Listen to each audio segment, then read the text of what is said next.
2006, Rhonda Byrne released her film, The Secret, a film that changed your life, featuring various gurus who promoted an idea that could bring you health, wealth, and happiness.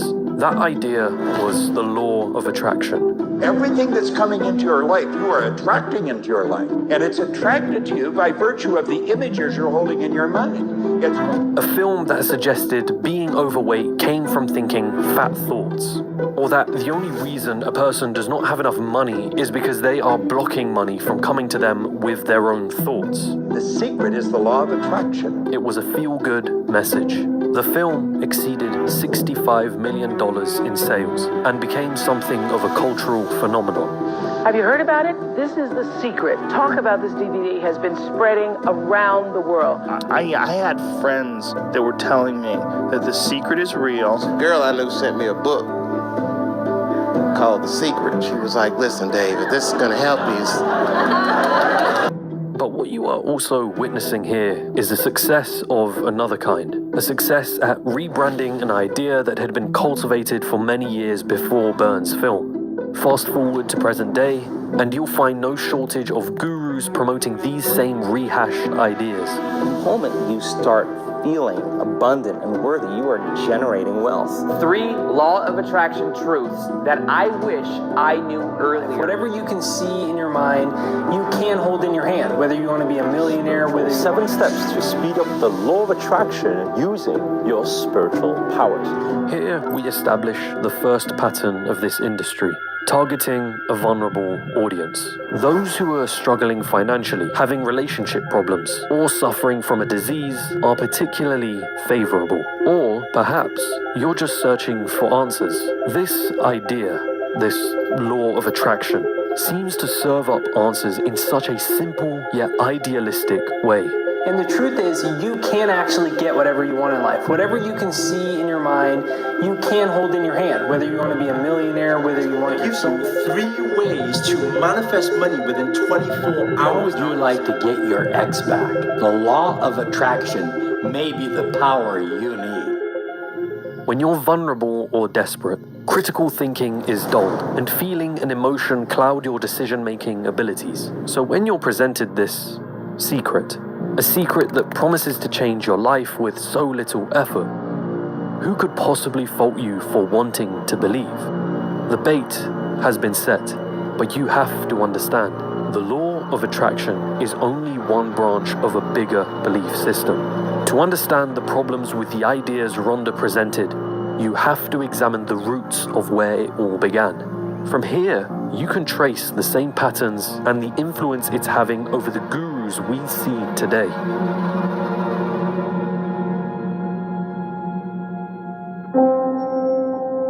The New Thought movement was centered around a few key ideas. That we and everything in existence are essentially God, or at least we all have some level of divinity within us. Positive thinking has the power to carry forth manifestations into the material world. New Thought's supposed origins travel back to a man named Phineas Parkhurst Quimby, an American clockmaker born in 1802. Quimby became interested in the idea of using the mind as a way of curing people from illness and disease, after he himself had supposedly recovered from tuberculosis through his own healing methods. His philosophy became the basis for New Thought. Quimby's teachings inspired many other authors and so-called philosophers to continue spreading and expanding on his message and the overall New Thought movement. In those years, New Thought focused on our mind's ability to heal us from illness and disease. It emphasized intuition, feeling, and anecdotal evidence rather than empirical science-based evidence. It wasn't, however, until the 20th century where the New Thought movement extrapolated this into wealth creation. The ideology is perfect. If our thoughts had the power to quite literally change the material world, surely they could manifest wealth, too. Then, a man named Napoleon Hill came right out of the blue with his first book, The Law of Success, and a decade later, his best-selling book, Think and Grow Rich.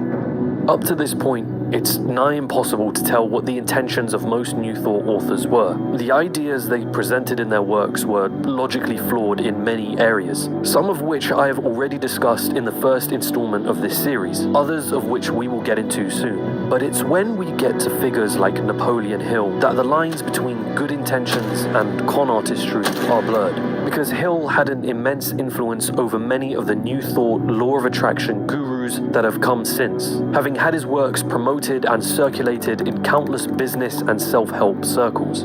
I promise you, if you yourself haven't heard of this book, you know someone who has. But my question to you now is, how much do you really know about Napoleon Hill?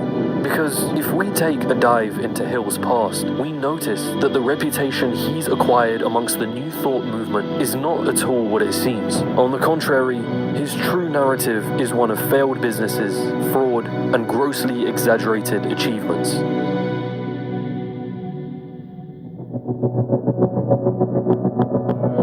Think and Grow Rich echoes much of the New Thought sentiment, especially when it comes to the pursuit of riches, highlighting how our thoughts and our desires can be transmuted into their financial equivalent. Hill even goes as far as to use examples in which thoughts have been able to cure deafness, including his own sons.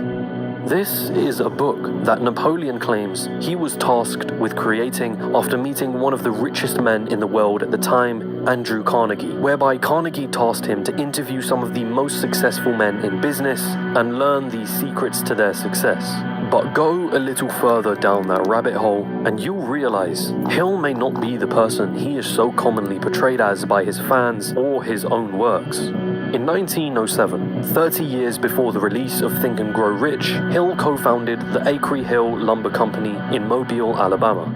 Only a year later, the Pensacola Journal reported that the company was liable to bankruptcy proceedings and charges of mail fraud.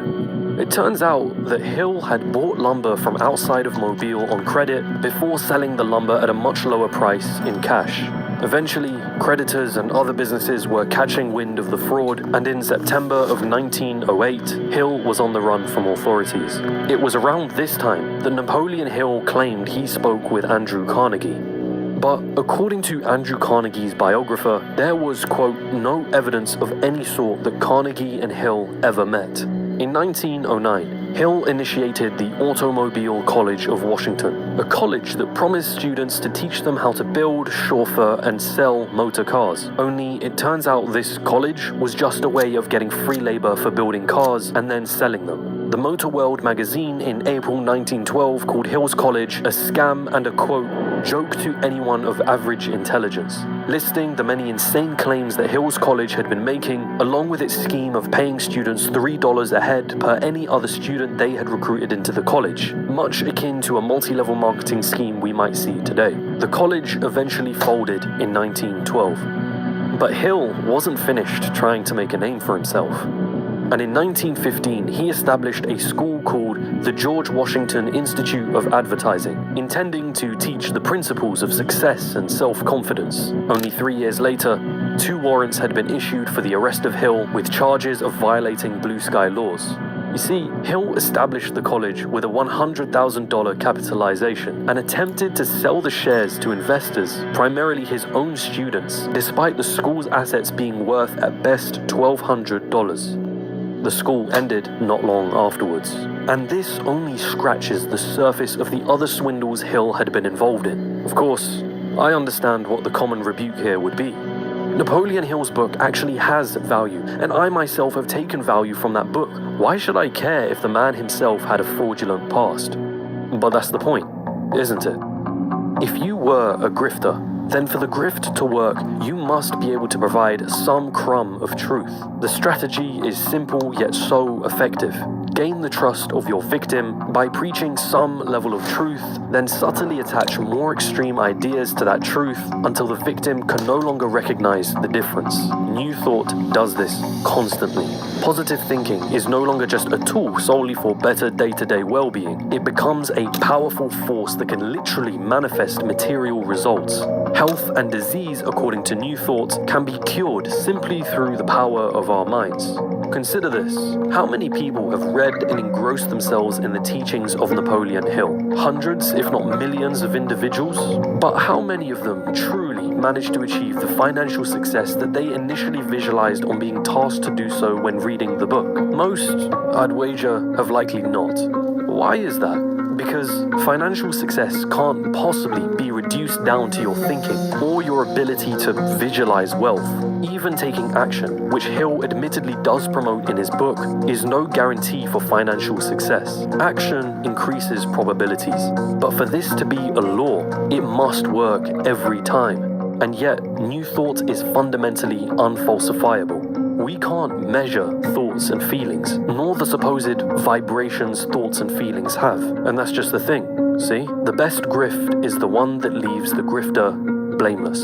Anyone right now can write a book or sell a program on the law of attraction. They can run ads targeting vulnerable consumers, and best of all, if their teachings don't work, the blame never falls on them. It's always your fault. You didn't believe enough. You weren't thinking positive enough. You had resistance. You weren't patient enough. Now, the price of a book doesn't seem daunting. If you only spend a few dollars and glean some value from it, then it seems rather harmless and possibly worth the money. But how would you feel if the price of said book was a figure much higher than just a few dollars? How would you feel about someone promoting a secret or guarantee of success for much larger amounts of money?